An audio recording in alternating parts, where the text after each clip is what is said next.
I'm waiting for you.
Welcome to DrWhitty Today, where we unpack stories that move us forward. Today we're joined by Dr. Ralph J. Hughes, an inspirational leadership keynote speaker, author, educator, and trainer. Dr. Hughes is a leading leadership mindset strategist known for helping organizations achieve transformational, result-driven leadership growth. A distinguished college professor of 20-plus years and retired senior federal law enforcement leader, he blends elite operational experience with advanced academic expertise. He hosts the Lead with Dr. Ralph Hughes podcast and is the author of The Thinking Leader and From Fear to Freedom. Through his firm, Dr. H Speaks, he partners with executive teams, corporations, and government agencies to elevate leadership capacity, emotional intelligence, and cultural alignment. His keynotes are recognized for driving immediate behavioral change and measurable, sustained performance improvement. Listeners and viewers, get ready for a conversation that spans life and leadership, personal transformation, and collective growth. Please welcome our hosts, Dr. Ralph Hughes and Dr. Whitty.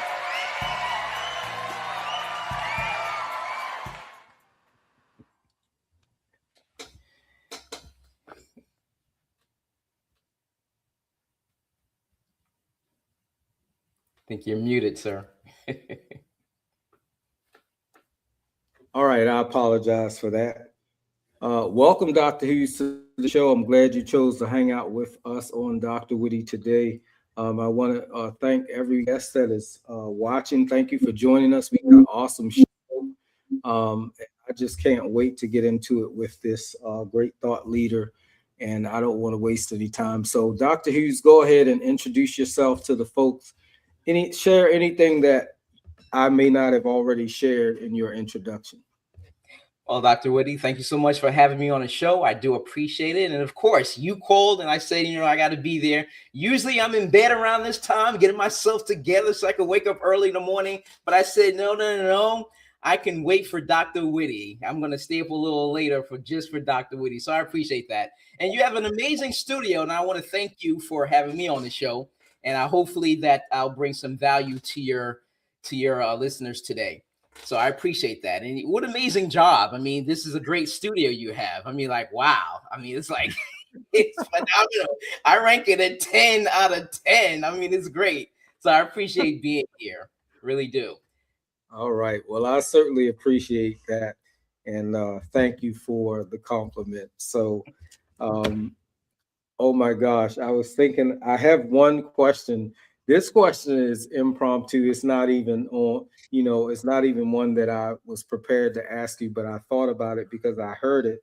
And I want to say you said it, but I could be wrong and it could be someone else because I'm always listening to something. And sometimes I don't remember everything I hear. But just thinking about our topic tonight, I heard someone say there's no such thing as a good or bad leader. There's just leadership. Yeah. There's no such thing as good or bad leadership. There's just leadership. So before we go, I just want to see what you have to say on that particular point. All right, let me clarify that. Yes, I actually did say that. You're not going to read You that did. in any books other than my book. I actually, when I did the social media marketing for your show, that's one of the things that I talked about is that there is no such thing as bad leadership, just leadership. Meaning that you Okay. can have good leaders out there. You can have great leaders. You can have phenomenal leaders. You can have awesome leaders, and you can have stellar leaders, and you can keep going up and up and up. The difference between a good leader and a phenomenal leader is basically just time in that position as a manager where your leadership has been cultivated to a certain level. It's just a time. For example, if you're on a job as a manager and you truly have the leadership capacity, leadership traits, skills, and characteristics, everything that is inherent to leadership, then what happens is if I'm on a job, let's say for 2 years, you're able to apply your leadership characteristics and skills. But until you're on a job for several years, maybe 10 years, 15 years, 8 years, then you're exposed to more situations where you can really hone in your leadership capabilities and your leadership skills even more, where you can actually help people and look at different things that play out day to day, whether in your personal life, in the community, or even on the job, dealing with different people. Because as you know, in the workplace, you deal with so many people, so many different personalities, and so many different desires, goals, aspirations, dreams, and everything that's indicative of human behavior. You're managing that. That is what essentially you're doing as a leader, is that you are managing that. But the question is how are you managing that? Absent the characteristics, absent those skills, those traits, everything that we know to be a leader, then because here's the thing, a lot of people have come up to me over the years, even while working on the job in federal law enforcement as an educator. It didn't matter where I was working. It is even to this very day, even if I have to go to an organization and just talk about leadership, they would say this person's a bad leader, that person's a bad leader. How many times have we read it in a book? Bad leader this, bad leadership that. But as you well aware, Dr. Whitfield, is that everything that we know about leadership is good. Everything that I've read about leadership, everything that I studied about leadership, all the case studies, everything that where people actually listen to the leader and want to follow the leader and actually uplift the leader, because the leader actually inspires individuals to want to do the best that they possibly can, to bring about the best within themselves. So when you look at the characteristics from that perspective, everything is good. It's from a good place. But when you look at individuals who say, look, it's my way or the highway, if you come in late again, you won't have a job, without even listening and figuring out why that person's late, trying to figure out if that person has a backstory, a legitimate reason. And if a leader is not going to approach that way, a true leader is going to say, hey, can I support you? Can I help you? Is there anything that I'm missing? Because now they're in a position to listen. Now they're in a position to offer their help and their assistance. We call that servant leadership, as you know. We're giving and putting the employees' needs first before our own, because by doing that, they're more invested in the organization. They're going to give their all. Think about it from a practical standpoint. When you think about it from a practical standpoint, if anyone is mean, nasty, they're talking down to you, as an employee, do I really want to work for that individual? I know we all have our bills to pay. We're going to do our job simply because we need our paycheck. But the question is, am I going to go above and beyond? No.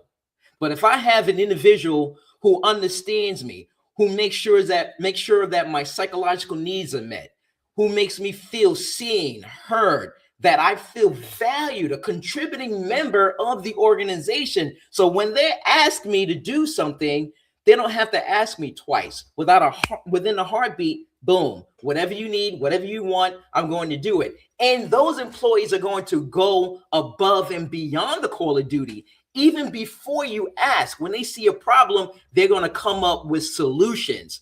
Absent that, if you're dealing with the regular regular quasi leader, which is a manager, who don't really have those characteristics and traits, what's going to happen is they're not going to inspire anybody to do anything. So there is no such thing as bad leadership. Either you are a leader or you're not a leader. So if you are a leader, what are your characteristics, your traits, and your skills? Everything that is inherent to leadership. But when you look anything after or absent that, then you're not a leader. So either you are a leader or you're not. I'm just tired of hearing people saying that person's a bad leader, that person's a bad leader. How about this? The person's not a leader. Just say the person's not a leader. Thank you for that, Dr. Hughes.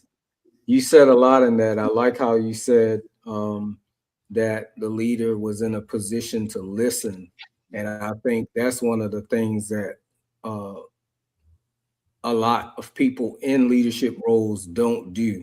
They don't position themselves to listen or position themselves to hear.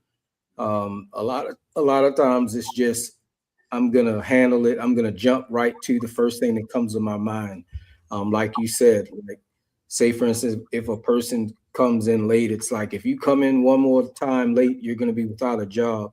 But they don't think for a second, well, what could be the reason that this person is showing up late? It could be something else. And so just to take that time to actually listen to the person and at least give them a chance to talk about what might be going on, it could give you some more understanding. And then that gives you an opportunity to show compassion and relate to that employee and to build a better and more effective relationship.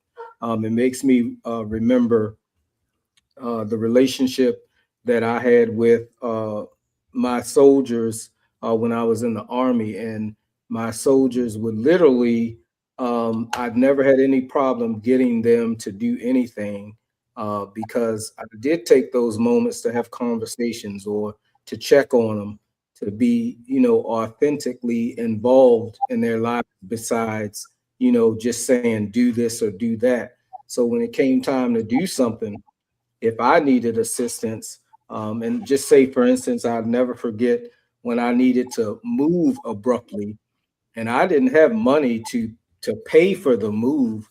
And my soldiers actually showed up on my doorstep, brought people with them, and they went in and they moved my entire household to the other house, didn't charge me a dime. They used their vehicles. I didn't, even when I tried to help, they was like, no, we got it. So when I thought about that, I was like, wow. And I could only think of the investment of hearing and listening and talking to them, because like you said, some people won't go that extra mile. They will do just the bare minimum. And as far as I'm concerned, they went the extra mile for me that day. Yeah, absolutely. Because of who you are, how you lead yourself. But there's also something that's important we can't overlook. Everything you said, I absolutely agree. But there's also something that we can't overlook. You also look at the military as a whole. Leadership is ingrained in the culture of the military as well. Managers, they don't do a good job making sure that they cultivate a leadership culture within their organizations. And if they were in a position to cultivate those leadership practices in the organizations, I think a lot of the issues that organizations face, they will actually go away. They would dissipate. I honestly believe that. But it's really incumbent upon how the manager articulates and shares their communication skills with everyone else in the organization. Because in terms of leadership, the number one, the number one ranked skill that I say that leaders possess is their communication skills. And part of the communication skills is also listening, but it's just not listening, but it's also active listening and empathic listening. Listening, understanding what the person is saying, making sure there's nothing going on in the background, making sure that they're not saying something that we can't catch on, or even just being empathetic. Even though you don't understand it, you can never understand it, you don't want to understand it, or whatever the case may be, but at least you can try to put yourself in that person's shoes. You know why? Because we all come from different walks of life. We don't look alike, we don't talk alike, we don't act alike, we have different backgrounds. All right. People, they tend to believe that somehow, to be quite honest with you, I come from this well-to-do background or family. That's totally false, totally contrary to the notion. If you really knew my background, my upbringing, where I came from, it took a lot. So I learned a lot about leadership from my mother and my grandmother and my aunt, who became a second mother. Okay, so I learned a lot from them. So leadership, again, how you define it may also be different from person to person, but is one thing that goes from person to person, regardless of who you are, where you come from, is that leadership is good. It's always going to be good. And it's never something that's bad. So you can never be a bad leader. All right. Thank you. All right. Well, I tell you what, we're not gonna hold it. We're gonna go ahead and get started. We have question number one. You teach people to crush stage fright. What moment in your own life forced you to confront fear, and how did emotional intelligence shift everything for you? Well, I appreciate the question. I was probably about 18 years old. I was working for a nonprofit organization at the time. And I had to, one of the supervisors came to me and said, "Hey, I'm going to need you to give a presentation to about 22 executives because we were trying to secure funding." I freaked out. I'm not going to lie to you. I freaked out because I didn't know that I had the capacity to be able to try to secure funding and talk to 22 executives, approximately 22 executives, about the organization. So I didn't really tell them about the organization. So I kind of panicked a little bit. Plus, I'm naturally introverted, so I'm not really outgoing, but I did have some strengths, I guess you could say. Communication skills was one of those strengths, and the supervisor saw that, and he wanted me to give a presentation to those executives. Even though, and I'm also a Type A personality as well, so I made sure I had all the details and all the information that I had, and then I realized that I've been doing the job for a couple of years, and so I knew what's supposed to have been done. I know what I was supposed to say. I've worked the job during summertime as a summer intern. And then when I left high school, I was able to transition to a full-time position there, helping them out. So I knew the job, and that's all I pretty much did. I just conveyed from my knowledge and my heart. And long and behold, the executives were very receptive. I even said a couple of jokes. I don't even remember the jokes that I said. When I'm nervous, sometimes I crack jokes. I guess, I don't know. Now it's purposeful. Before, I guess I was nervous, so I cracked a couple of jokes, and I will never forget there was one executive. I mean, he was laughing at the top of, just the top of his voice. He was just going over and over and over. So I thought it was a hysterical moment. But when I was done, actually, they gave me a standing ovation, and I learned that we actually secured the funding, and they credited me for that. And that gave me, when the executives came up to me at the end, they all complimented me. That actually gave me a lot of confidence that, yeah, I can do this. I can speak, I can talk. So the takeaway from that is, speak from your mind and speak from your heart. We all have something to say. We all have something to give. We all have something to share. Share it because you're doing it. So do it. Other people may do it. Other people may not do it for whatever reason. But not everyone's going to deliver a message like you, because everyone is not you. There's only you. There's only one you. So you have to be authentic. You have to be natural and know that you have power within yourself. No one's going to be laughing at you. No one's going to say, yeah, you know what, this guy, what is he talking about? If you think it, you're putting it out there in the universe. So once you think negative thoughts, then what's going to happen is negativity begets negativity. So what's the output is going to be negative anyway. So you always want to think positively. At the time, I freaked out initially, but then I'm a child of God. So I think, God just helped me up at the time, and he just made me feel confident and assured that I can do this. But rest assured, I was very nervous.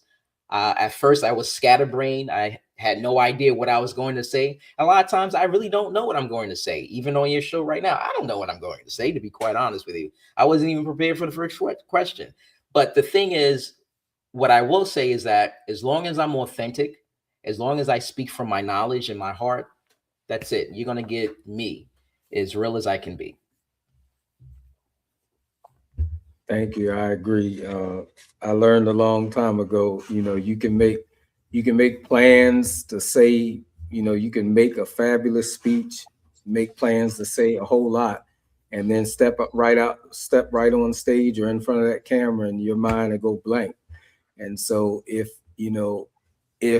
God has something that he wants you to say, whatever you had prepared, it's not going to work. So you have to just, be authentic, and you have to make sure that you study or prepare as much as you can, but you just allow what is supposed to happen. And so you'll be effective every time. So. Exactly. And a lot of reasons people actually freeze up is because a lot of people, they memorize their speeches and they get hung up on the words. It has to be precise. Look, if you speak about what you know, and I call it staying in your lane, if you stay in your lane and speak about what you know, you'll be okay. It's okay to be nervous, but you are in control. As long as you breathe to allow the oxygen to go to your brain so you can relax and think, you're okay. You're good. So the main thing I tell people is just to breathe, relax, take a couple of deep breaths, and you're okay. And allow the pause to be a friend. Allow the pause not only to break down the conversations that you have, allow people to digest what you're saying, but also the pauses strategically can help you to breathe as well. So it's about breathing and controlling yourself. That's all it is. All right. And one more Thank thing, you. I'm sorry. One more thing. Nobody's better than you. You're not better than other people. Nobody's better than you. So when you start thinking that other people are better than you, then you relinquish your power. And don't be in a position to relinquish your power. When I go to places, look, I'm not the smartest person in the room. Sometimes a couple of times I had to deal with literally rocket scientists. I knew I wasn't the smartest person in the room. But at the end of the day, I knew that they didn't have what I had because that's why I was there. So you have something to contribute. Make your contribution. That's all. Right. And I would say it's important to always, remember not to try to be anybody else or like anybody else, and that nobody can beat you at being you. So we may as well just be ourselves and make sure what we have to give, it comes out authentically and naturally, when we are just ourselves and not trying to, be like another speaker or another person. So thank you for that. All right. So question 2 is coming from your book. From Fear to Freedom, you emphasize silencing the inner critic. What do you see as the real source of self-doubt today? And how can leaders start rewiring that voice? Well, if I had to come up with some other words to rephrase that, I would actually just say, listen to Michael Jackson's song. Go look at the man in the mirror. Go look at the person in the mirror. What's going to hold you back is you. We are our worst enemies. We truly, truly are our worst critic, our worst enemy. And again, and I look at it from a certain context. The context is, if I have something to contribute, I know somebody, at least one person, if one person that's out there somewhere in the universe that I can help, then it was well worth it. But you have to make sure that you don't become your worst enemy. because that's what happens a lot of times. We're our worst critics, we're our worst enemies for whatever reason. It could be our background, it could be something that someone told us. But usually is that inner dialogue that we have about ourselves. And until you reframe the dialogue, you're going to continue to be your worst enemy. And that's speaking from personal experience. I was always my worst enemy. And a lot of times, every single day, sometimes hour by hour, minute by minute, I have to fight the enemy. Like, hey, what are you talking about? What are you doing? No, you have to crush self-doubt, and you know what you're talking about. You know what you want to do. You know what you want to convey. So just share your gifts with the world. And it's as simple as that. So in terms of the real source of self-doubt today is ourselves.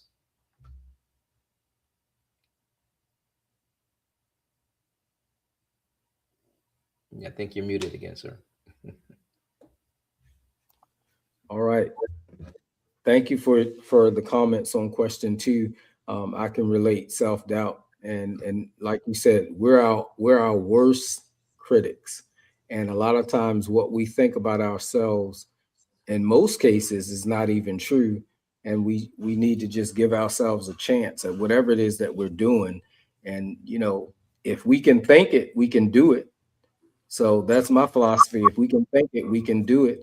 And if we don't have all the resources to do it at that particular time, then we, go out and get those resources and get around people that have those resources so that we can make sure that whatever it is that we're thinking or dreaming, that we can see it come to pass. So thank you for that. Silence that inner critic always. Right. Did you have anything else?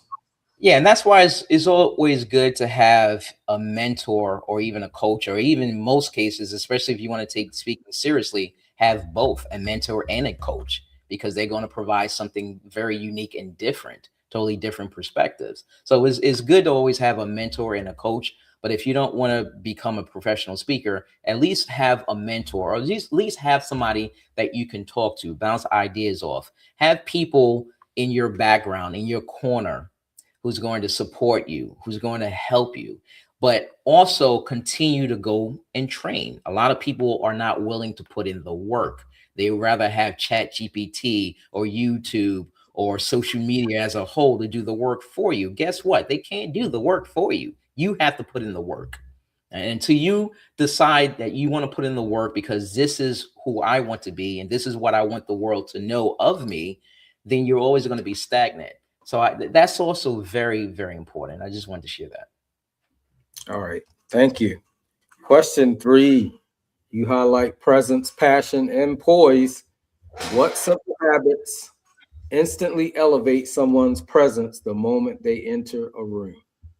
What instantly elevates someone's presence as soon as they walk into the room, that you are relatable, you're authentic, you are grounded, that you don't look afraid. You look like, yeah, I belong here, because you do belong here, because you're there to help. See, the problem is this: a lot of times when we're on stage or we go to the classroom or we go to organizations to give a training, it doesn't matter what we're trying to accomplish in the realm of speaking. We tend to think of ourselves, oh, all eyes on me. Well, all eyes are supposed to be on you. If the eyes are not on you, then it's a problem because no one's listening to you. So all eyes should be on you. The other issue is we take the focus and we just cast everything on ourselves. We cast everything on ourselves, meaning that the expectation is, I got to do great. I got to do great. I got to do great. Yeah, we want you to do great. The audience wants you to do great. The audience believes that you're going to do great. Do you believe that you're going to do great? Say that you're going to do a great job and you will do a great job. So what you have to do is make sure that you feel and know that you belong there, because the whole reason that you are there anyway is not for you. It's not a show that you're doing. You are there. Part of that is engaging to keep people engaged. So you want to be engaging, of course, but ultimately you're there to solve a problem. You're there to share something, to make someone's life better or easier. You're there because you have the secret sauce. You have the answers that they're looking for. So when you approach it from that perspective, then you understand that, hey, you know what? Take the focus off me, Put the focus on them because that's where the focus is supposed to be.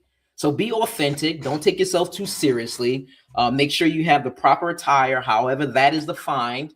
All right. Prepping is also very important. Prepping your voice, making sure that a lot of times, I get tongue twisted a lot, but I do a lot of tongue twisters. Knowing your audience, doing research on your audience, knowing who they are, and knowing how to best serve them, because ultimately that's why you're there, to serve the audience anyway.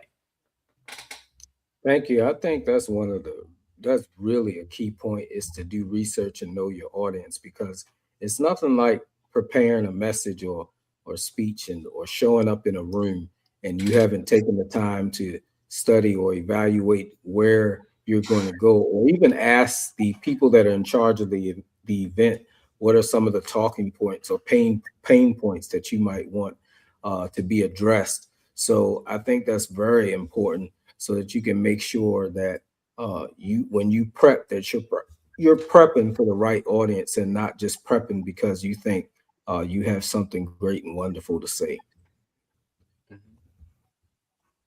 So, all right, next question. Emotional triggers can derail any speaker. What practical techniques help people stay grounded when pressure or anxiety hits?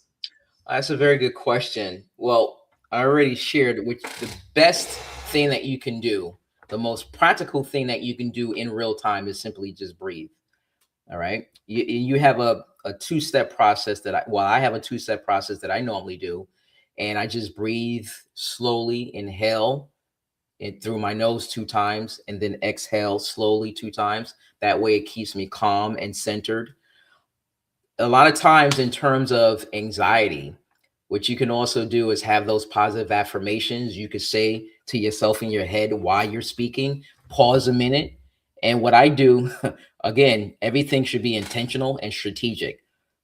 A lot of times when I'm pausing, I'll do a gesture, but I'm also breathing. So I kind of mask it. So I'm very strategic with a lot of things that I do. So no one can actually tell what exactly I'm doing, or even if I'm experiencing some sort of anxiety. And the only time I experience anxiety is if I tend to forget the train of thought. So if I want to say something and then all of a sudden I forget and I'm like, what am I trying to say? I pause, I breathe and I just relax. I ask a Socratic question. So those are some of the things I do. Visioning, I envision that everyone is going to give me a thunderous ovation, standing ovation. Again, I do the affirmations in my head. You got this. You are good. Everyone is responsive. They're looking at you because they're supposed to look at you. They want to hear what you have to say. No one is on their phones in this day. Okay. So again, making sure also your history, meaning that if you've given presentations before, I'm sure people have said, hey, that was great, that was amazing, and they were very specific about how you were great and amazing. Use that as fuel as well, not to show off. Me, automatically, I'm an introvert, but I like power, I like engagement, I like to move around. When I'm on a stage, I'm alive. I don't know why. That's just the way I'm wired. I am totally alive. And I just come to life. So again, you can use all of those experiences at your disposal and to your advantage. And that's what I would say about that. All right. Thank you.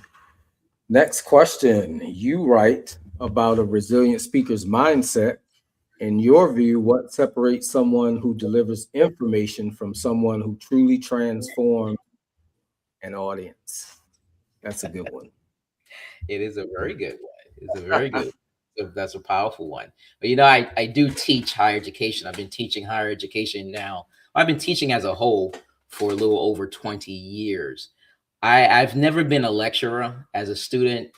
I do understand information. I listen to information and I'll digesting information, but no one wants to be lectured to. So I realized that early on. So you want to really engage. And how do you engage people is to inspire them. Just inspire them with your stories, inspire them with your background. Instead of, doing everything from the book, cookie cutter, okay, reading verbatim from this book, even the scenarios from the book. What have you endured in your background?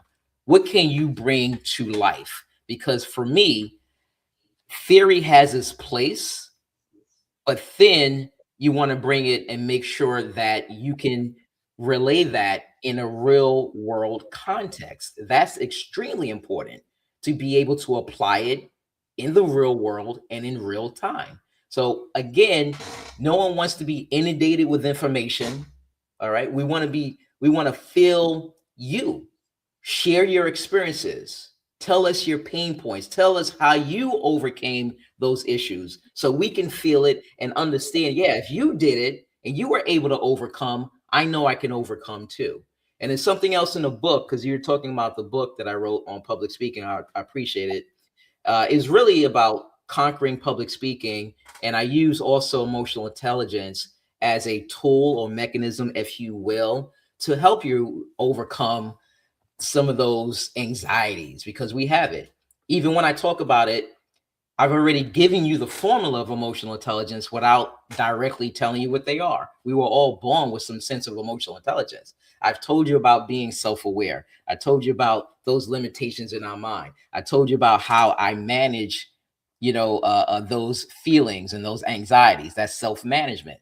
I also shared when I'm dealing with the audience, being socially aware, socially fully attuned and aware of the audience. If they're listening, if they're not listening, if they're looking at me, if they're on their phones, what is it that they're doing? Taking the pulse of the room, reading the room, in other words, and also managing the audience. How much do I need to go up? How much did I need to bring it down? And that's also related to knowing your audience, researching your audience, the background, knowing what you can and what you cannot do. So that's also part of the management aspect of your audience as well. So using emotional intelligence can be a powerful tool because it's very easy to understand and very easy to apply in real time. So for me, it's not an approach where the framers of the theory behind emotional intelligence, Solovey and Mayer, they came up and later Caruso joined them as a team, where they give you the theory of emotional intelligence. Even Daniel Goleman, when he wrote the book in 1995, Emotional Intelligence, based on Solovey and Mayer's theory, is not really even looking at it from an academic perspective. It's looking at it from a practical perspective. So when you look at the practicality of it, as an individual, I'm self-aware, I can manage myself. From a social aspect, I'm aware of other people and how they operate, how they respond, and how I need to manage them. So when you look at it from that perspective, you're able to apply it in real time, not from an academic standpoint, but from a practical standpoint. This is something you can apply in real time in a matter of seconds, and it works. Doc. All right. So what we're going to do real quick is we're going to take a little break and we're going to go to a commercial. And then we're going to come back, everybody, with some more powerful questions for Dr. Hughes as we talk about the thinking leader. So don't go anywhere. Maybe go grab something to drink, maybe a little snack. But make sure you come right back because we got more with Dr. Hughes in just a minute. We'll see you in just a second. Welcome to the club presented by DrWhitty. Here's this week's must read. There are over 50 types of doctoral degrees, but few ever share the real journey behind becoming a doctor. The Doctor Talker reveals the raw, inspiring stories of 6 scholars who overcame setbacks, self-doubt, and sacrifice to earn their doctorates. Curated by Dr. John C. Turner, this book is a blueprint for anyone chasing the dream. Real voices, real struggles, and real triumphs. Get your copy where books are sold.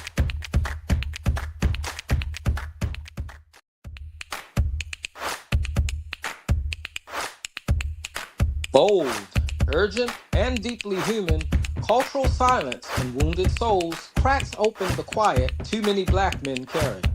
Mark Tuggle brings raw honesty and courageous storytelling from 30 voices, intergenerational, diverse, unfiltered, turning stigma into conversation and pain into possibility. Read it, listen to it, and join the movement to heal, connect, and change the narrative. Listen to the stories, break the silence, start the healing. Get your copy at Amazon.com.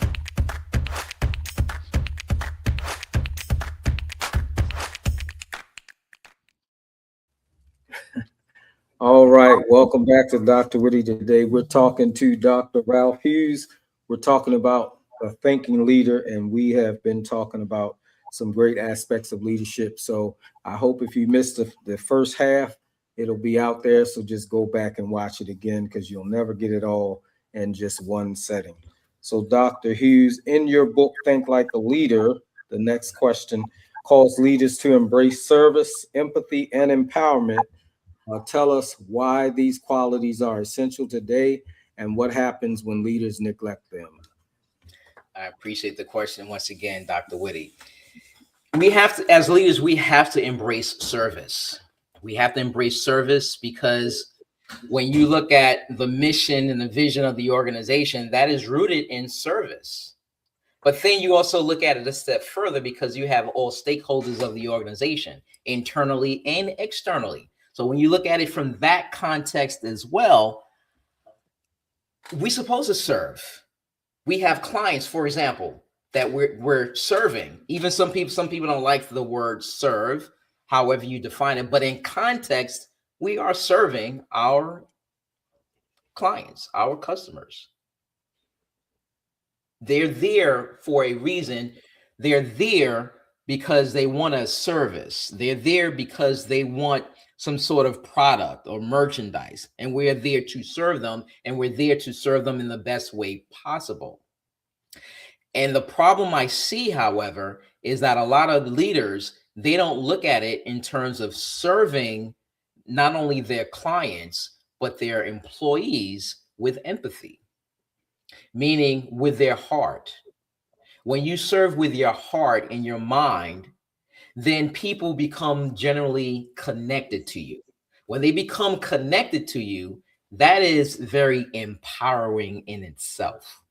When they're connected to you, again, not only are they empowered, but that for the client says that I can be a loyal client.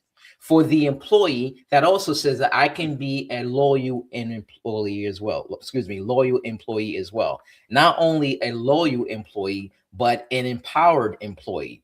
The problem is a lot of managers, and I'm just going to say managers, because hopefully, because if leaders, if they do everything right, they don't do what I'm about to say. But the issue is a lot of people in managerial positions, they have this tendency or belief that it's all about me. It's all about me.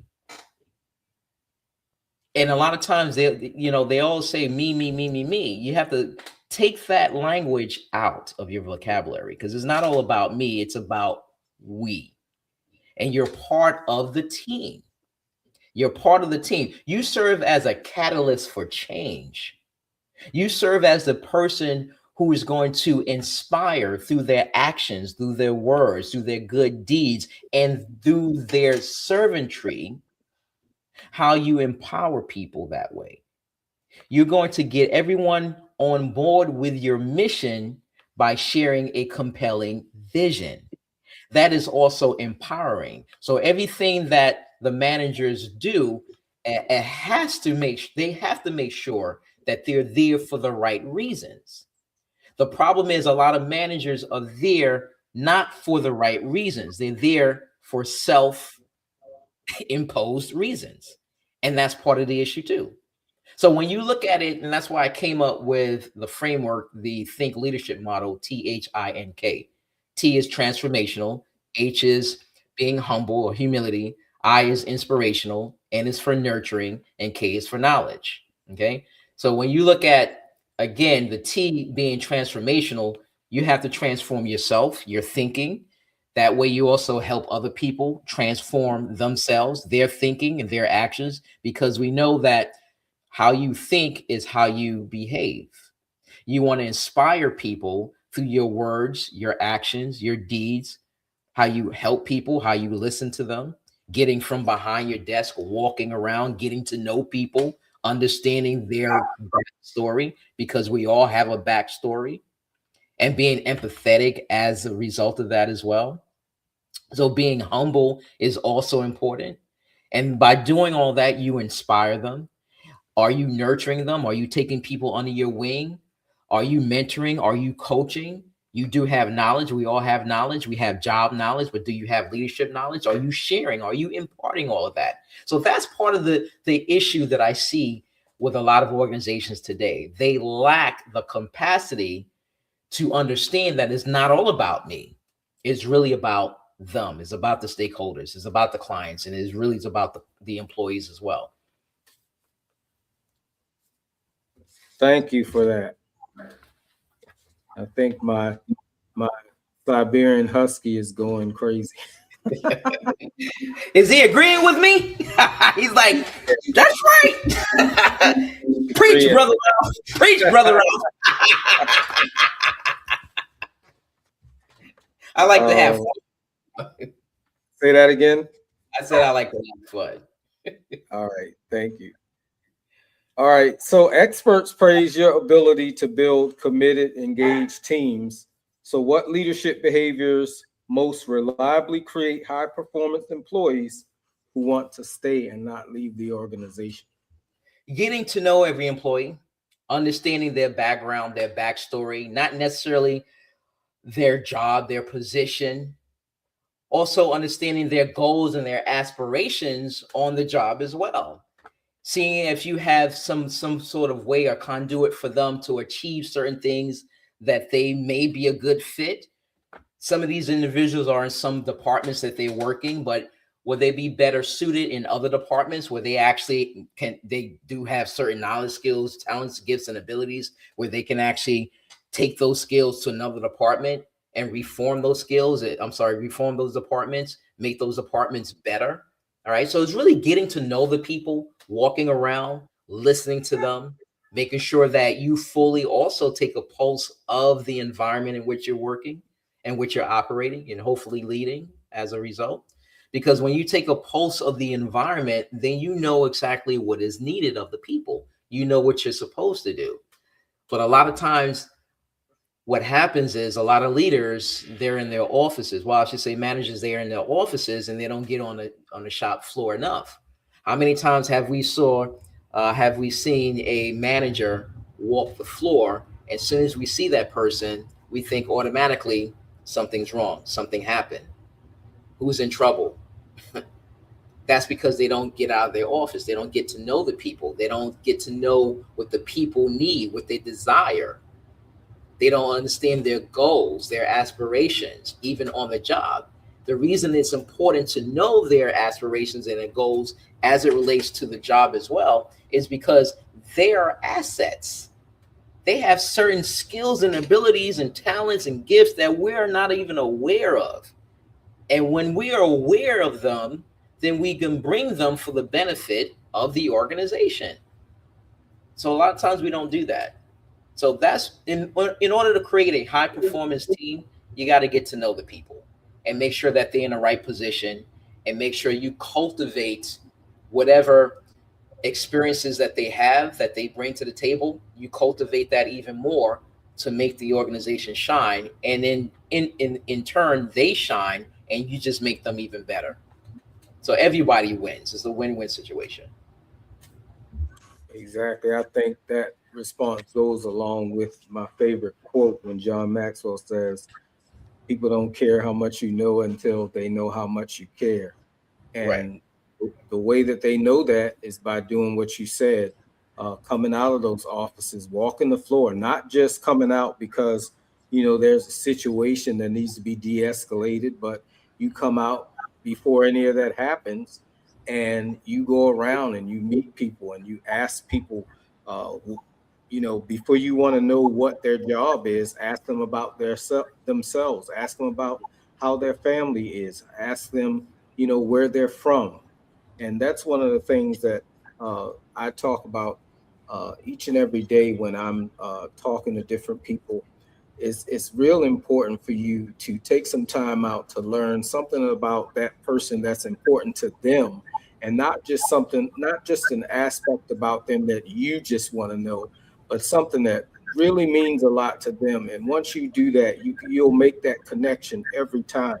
And it's not, you don't make the connection to be manipulative or anything in a bad way, but you make that connection because you want to know how can I better relate to this person? How can I better work with this person?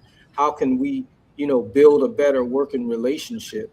And so that's the reason for the connection. That's the reason to walk the floor, as you say, because when managers or leaders do that, they find themselves less and less having to come back to correct the situation or to de-escalate anything, because everybody in the organization feels valued, they feel a part, they feel like, as you put it, they come and they're willing to put in that extra mile because they know, hey, they're not just in the organization, but they feel like they are an intricate part of the organization and its mission.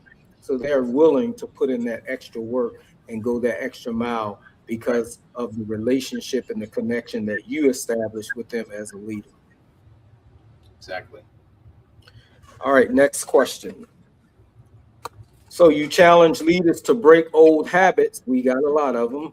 What outdated leadership practices do you believe organization must abandon to be able to thrive in today's climate? Well, two things. The first thing that comes to mind is, and we've all heard this before, it's my way or the highway. If it's not broken, don't fix it. Right. So Heard the, I deal with the mindset, as you know, the leadership mindset. So because of that, I first look at the mindset. So the leadership practice or the management practice we have to abandon, because leaders, they know that what you have to listen to people. People, managers, a lot of times they refuse to listen. They dictate rather than getting everyone on board. They refuse to embrace change. So leaders, they understand that they have to embrace change.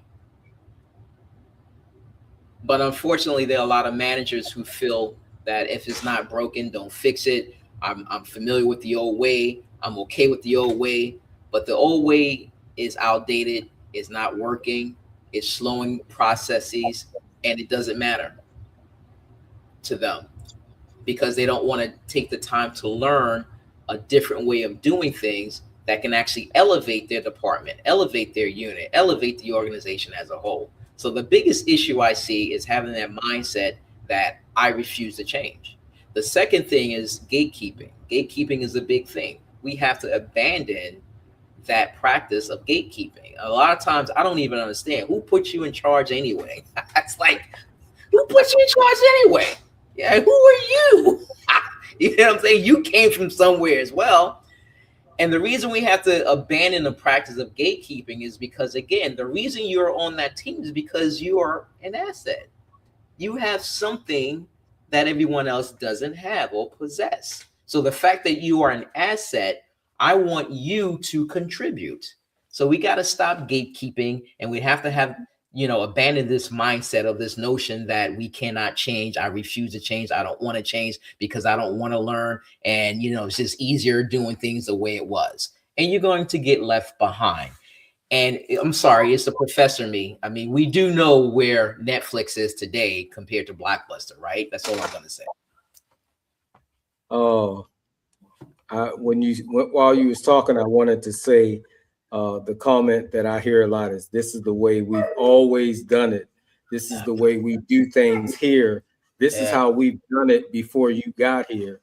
And so I think my message to any leader out there that doesn't want to change, hey, it's time to move on. It's time to go, because you're holding up the organization. You're holding up the people that are on your team when you're unwilling to change and to accept new ideas, concepts.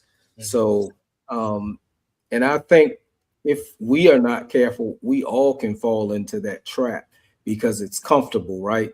So anytime change come, it's going to be some difficulty. But one thing that's always true is change is going to happen whether we want it to or not. So we might as well just allow the change to happen. Absolutely. Absolutely. Sometimes change is good. Yeah. Sometimes change is good. I mean, we can't be fearful of change. Sometimes it can instill some sort of fear. I mean, we had to change because of COVID. We had no choice but to change. So again, sometimes change is good. Sometimes we have what I call in my book, the thinking leader, as you mentioned, because I actually use one example of COVID, and that was forced change. We had the forced transformation. It was forced change. So I agree with that. Absolutely. Let's check out the comment by Donald Watts. To be honest, I get irritated nowadays when a supervisor out of nowhere asks me personal questions. I need time before I believe you're actually invested in me. Great comment. Right. And you know what? He's absolutely right. Everybody is not open to personal questions, and that's why I always tell people, find something that you can relate to. As a matter of fact, I had one person that had difficulty with an employee, and they said that they couldn't figure out any way to deal with this person. And I just simply said to him, I said, well, why don't you just, find something that you and that employee relate to? I said, how do you make friends with people? And he Right. said, well, I talk to them. I said, well, talk to your employee. Well, what am I going to talk to them about? Well, what do you talk to your friends about? Find something that is relatable. And, I used the example, does that person like football? He said, yes. I said, do you like football? I love it. I said, well, why don't you strike up a conversation about football and see what happens? You'd be surprised. So it doesn't always take the personal questions, but it can get to that depending on the relationship, if it calls for that, because you do have to be careful, because people are, guarded for various different reasons. Right. So you have to be careful about what you talk about. You have to be careful about what you ask. And I believe if we have discernment, or we use discernment, we'll know what we can ask and what we shouldn't be asking. So thank you for your comment, Donald. Yeah, that was a great comment. And also how you ask, how you pose those questions. Because a lot of times, if you're not empathetic, once again, then if you're direct, you may not even be posing those questions the right way. So that's the issue too. But you're right. You have to do the back work. You have to lay the groundwork. You have to lay the foundation. You just can't start at the top. You have to start at the bottom with someone by laying the groundwork, talking to them, getting to know their interests, what they like, things of that nature. And then it can possibly build to that level. And if it doesn't build to that level, that's okay too, because I'm the most guarded person that you can actually find, that you can actually speak to. I'm just being honest with you. The people out there who actually know me, they will tell you, they will agree. Yeah, I'm very guarded, but I can be open depending on the individual, because if I know your intentions are good, then I'm going to open up more. So again, you do have to lay the foundation. So I agree. Exactly. And to the other point, it's important for us, to share knowledge, not just leaders, but people in general. If you're in your organization and you hold knowledge, I'm a person in my organization, whatever knowledge I have, it's not mine.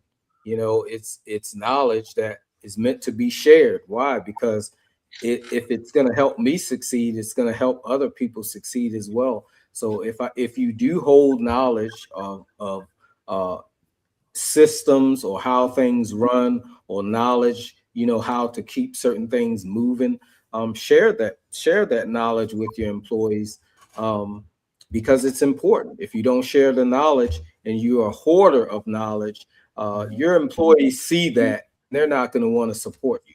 So you've got to be willing to open up and share the successes as well as the losses, is what I like to say. Because you have some leaders that they're quick to be the person to say, I'm the leader when everything's going right, but won't take the responsibility if something is going wrong. So you have to be a leader in every case, either when everything's going well, and even when things are going bad.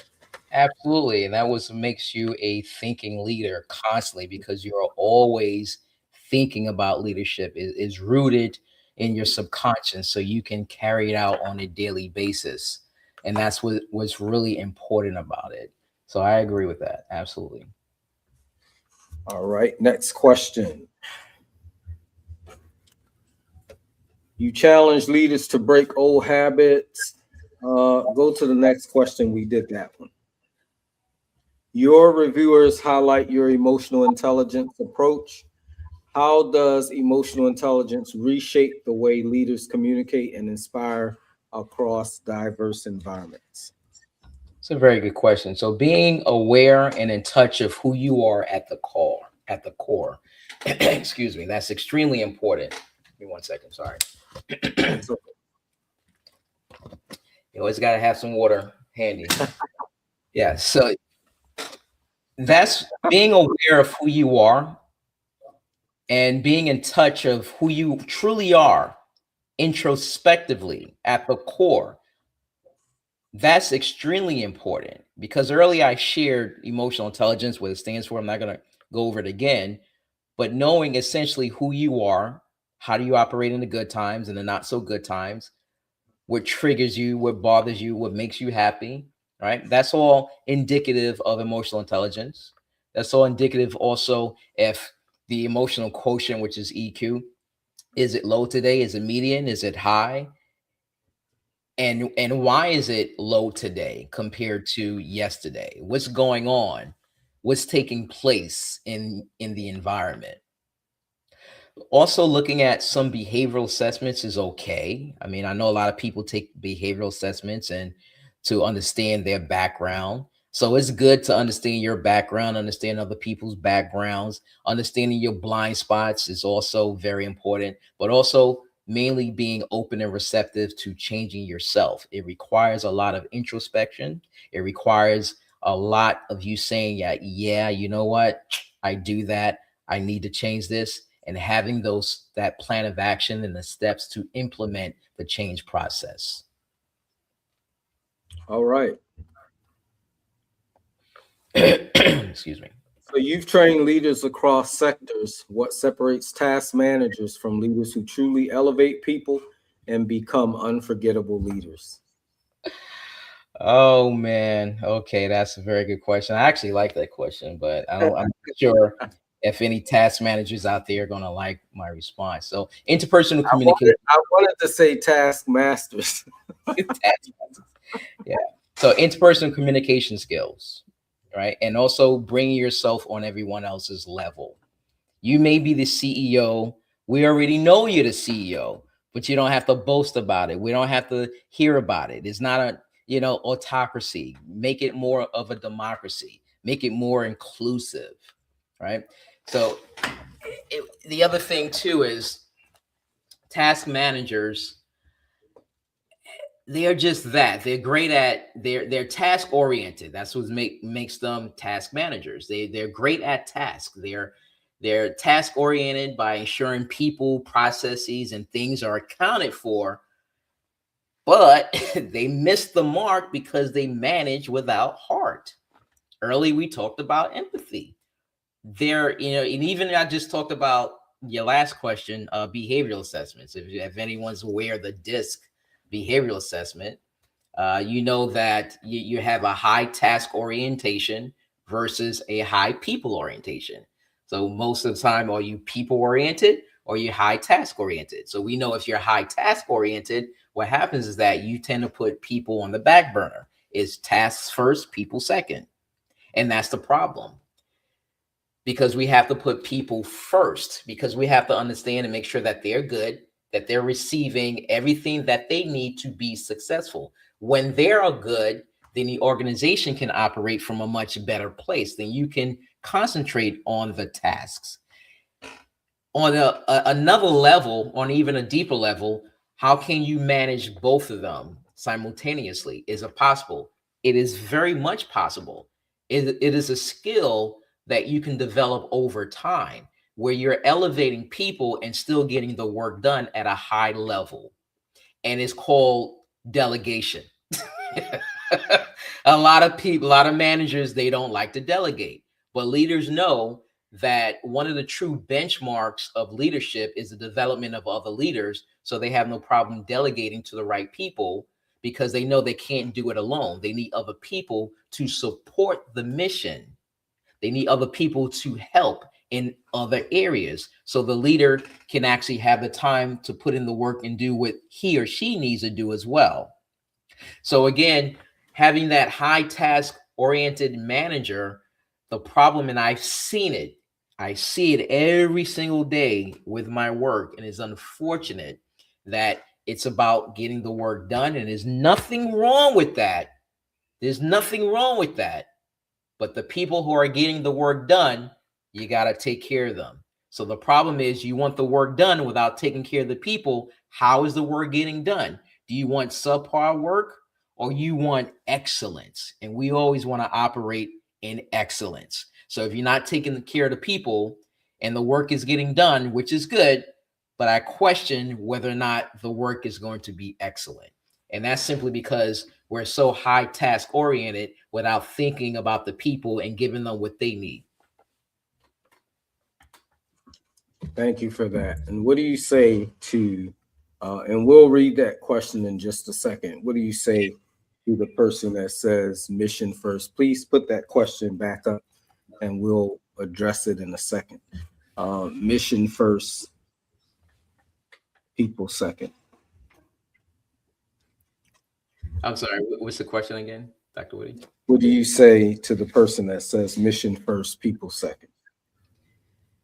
Well, that's what I'd say. People first. I'm sorry, mission first, people second. And again, real leaders, they do understand is sometimes also situational. It can be situational. But if you cultivate the right people the right way, what happens is when it's time where that high task orientation has to come in, and I'm thinking about 9/11, if you're familiar with the events that took place on 9/11, okay, where you had to jump into action. You had first responders jumping into action because they knew they had the training, they had the leadership, they had everything in place. So when tragedy struck, they were all the dominoes were able to be in place. Everyone knew their role and they carried it out with such grace and dignity. And they did it in such a way where they upheld certain standards and excellence. And that is essentially what we are talking about. You can have high task orientation, but at its core, think about it from another perspective. When you hire someone, do you not have OJT, on the job training? Why? Because you have to give them the knowledge and the skills that they need to be successful on the job. Do you automatically ask them to do their job as soon as they come through the door if you have a new employee who's never worked there, or even that industry or even that type of job? If they're unfamiliar, a lot of times we train them. Do we not train them? Of course we train them. Why? Because we don't have that expectation that they're going to be able to do the job, and if they do the job at a high degree. So after they have OJT, on the job training, we give them all the tools that they need to be successful. When they're on the job, what do? We usually partner them with someone who's more seasoned and experienced. Why? Because we know that once they carry out their duties, that they still may not be to a certain level as other employees, but what we're doing is we're helping them to elevate to get to that level. So managers have to look at it from that standpoint. So when you look at the task, why the tasks are not being done, why they're not being completed, why they're not being completed at a high degree, is simply because how are you imparting the information? Everyone learns differently. Did you take the time out to learn this person's learning style? Did you also take the time out to learn this person's communication style? Because it is required, it's incumbent upon you as a manager to understand how people learn and how people communicate. Because everybody is going to communicate and learn very differently. So in order to have everyone on one accord, you have to make sure you take care of the people. You cannot get away from it. So task orientation will always exist, but the question is, do you want high quality? That's the question. And if you want high quality, instill in your employees what they need to be successful. All right, thank you. I want to address this question here. How is emotional intelligence actually measured? If someone lacks emotional intelligence, couldn't you just as easily say they lack intelligence. I always believe they were both one and the same. That is a very good question. I appreciate the question. Actually, I get that question a lot, so I'm surprised. So I appreciate it. So I'm prepared for that, which is good. So a lot of people they believe that emotional intelligence and emotional quotient, emotional intelligence is EI basically. It's emotional intelligence. It's just EI. So the emotional quotient is EQ. And most people think EI is EQ and EQ is EI. And that's how I'm interpreting the question. The issue is this: emotional intelligence. I've already given you the framework of emotional intelligence. You have the individual and you have the social aspect. So from the individual aspect, you have self-awareness. What do you else do you have? You have self-management. I already explained what that meant earlier. From the relational or social aspect, you have social awareness and relationship management. Earlier, I explained what that meant as well. That is the foundation of emotional intelligence. That is essentially emotional intelligence. That is your foundation.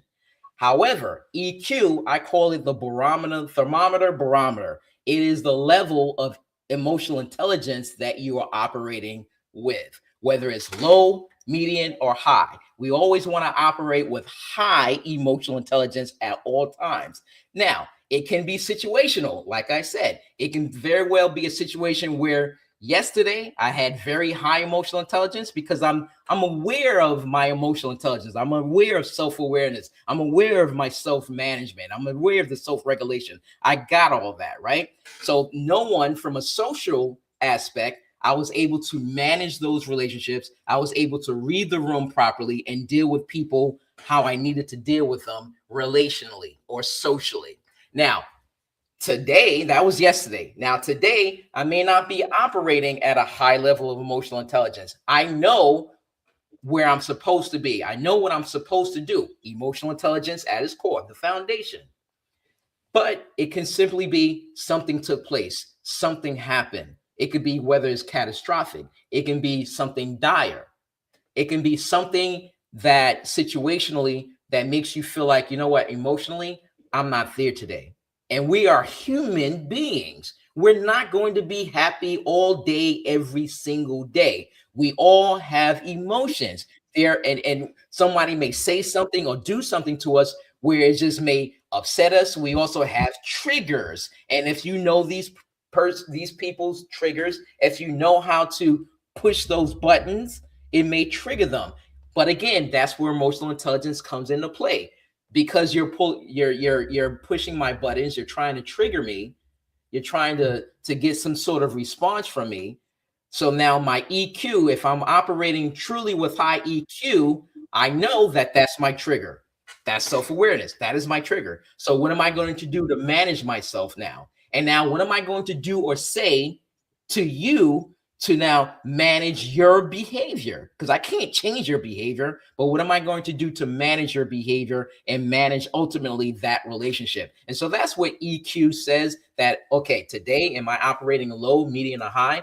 And there are tests that you can take, EQ tests, even the creators of emotional intelligence, the theory of emotional intelligence, Solovey and Mayer, and actually Caruso, like I said, came in after the fact. But they have what is called the MESSITE, is now 2.0. I don't know if they have a 3.0 yet, but it's definitely 2.0, where it's actually on their website. And the MESSITE is MSCEIT, which is the Mayer Solovey Caruso Emotional Intelligence Test. You can determine your EQ based on that. And what better place to go than the people who actually created the theory of emotional intelligence anyway? So you can learn your EQ. But I get that question all the time. A lot of people are always confused about whether or not EI and EQ are the same. And a lot of times, depending on where I go, when I break it down the way that I just did, some people just don't want to accept it. But it's just true.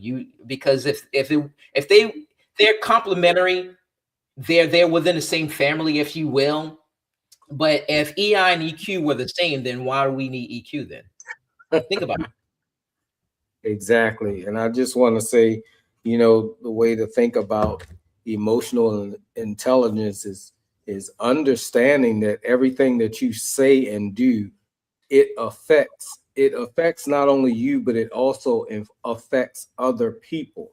So like you said, having all the awareness, then you want to try to, when you're dealing with people and other employees as a manager, you want to know, you want to be self-aware of, okay, what am I saying? What am I doing?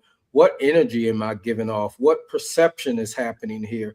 And the more awareness that you have, now you have a responsibility to, if it's something negative, to make the adjustments or change, if you will, because your whole idea is, I want to create a culture that's more effective, a culture of employees or people that want to be here, that wants to stay here.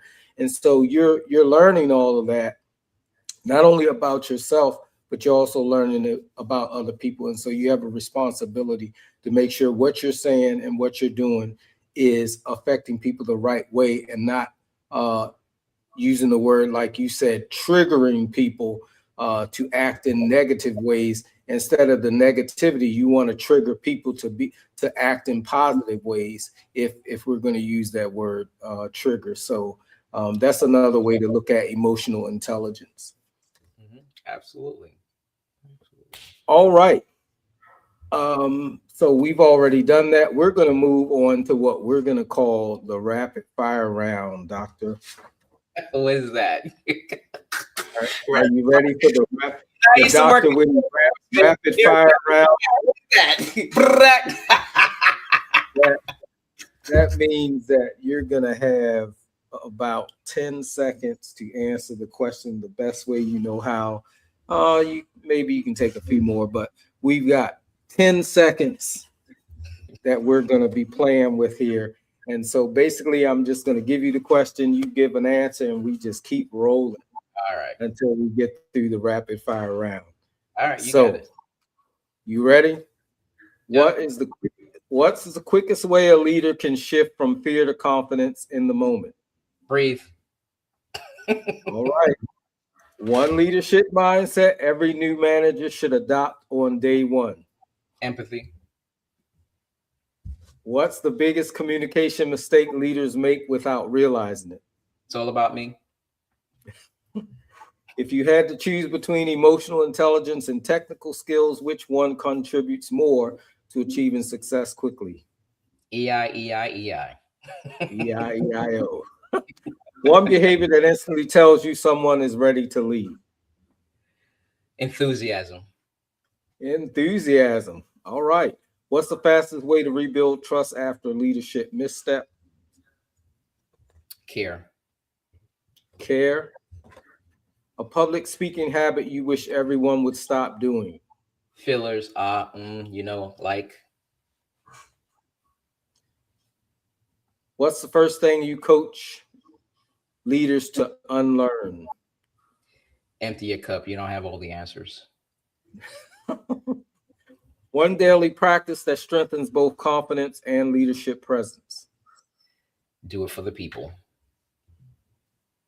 All right. Fill in the blank. A thinking leader is someone who always... Thinking leadership. Thinking leadership. All right. What's your personal reset move when pressure hits? Go to sleep. What is one phrase you tell yourself right before stepping on a stage? You're there for the people. Give them what they're there for. All right. All right. There you have it. That's our rapid fire round. Thank you, Dr. Hughes. Okay, that was all right. You made it through the rapid fire I think some of the answers were rapid fire. I know you wanted one word answers, but it's hey. No, it didn't have to be one word. All right, cool. Some of them said one word, but yeah. So that was great. We could talk leadership all day, but I just want to thank you. Yeah. I want to thank you for stopping by the DrWhitty Today show, and we'll have to do this again. Do you have it? Do you have any of your books in front of you? Always. Because, see, I knew you're always the thinking leader, right? So I want you to take a few seconds and hold those books up so that you can show them to our viewers and let them know where they can get them. and talk about where they can find you outside of Dr. Whitty Today. Well, I appreciate that. Well, the book, The Thinking Leader, Effective Lessons for Everyday Leadership, is about leadership from the mindset of becoming truly a leader, because you have to develop your mindset and then everything else will fall into place. So that's just the synopsis of that. The From Fear to Freedom, Conquering Public Speaking with Emotional Intelligence, I utilize creatively and strategically, utilize emotional intelligence as a tool to overcome your fear of public speaking. We all been there. We all continue to be there. A lot of people, they fear public speaking for a lot of different reasons. And I'm telling you, there's nothing to really fear, and you can overcome it. If I was able to overcome it, you can too. You can purchase the books on my website if you want. You can go to www.drhspeaks.com. That's DrHspeaks.com. You can purchase that in hard copy print, or the ebook. You can just download that to your device automatically upon payment, or you can simply go through the other channels. You can go anywhere books are sold: Barnes and Noble, Amazon. You can buy it in print or ebook. Barnes and Noble, you can buy print. So pretty much anywhere and everywhere books are sold. All right, thank you. So everybody out there, I hope you enjoyed tonight's show. We talked a lot about leadership, some do's and don'ts, some must-haves. We talked about emotional quotient versus emotional intelligence. They are different. I would encourage you to take some time to actually read about the both of them, because it's very intriguing, and it helps you understand yourself a lot more, and it does help you be able to relate and to deal with people. And that's what leaders are in the business of, dealing with people. And so we also understand that there's difficult people to deal with, but I think the most difficult person to deal with is you. So start with you first. And once you start with you, then we'll get along with people a whole lot better. So I just thank you for tonight. It's a great conversation. Like I said, we got to have you back again. Well, all right. So folks, thank you for tuning in. Make sure that you join back in to see another episode of Dr. Whitty Today. We're normally on Mondays at 8 p.m. Eastern Standard Time.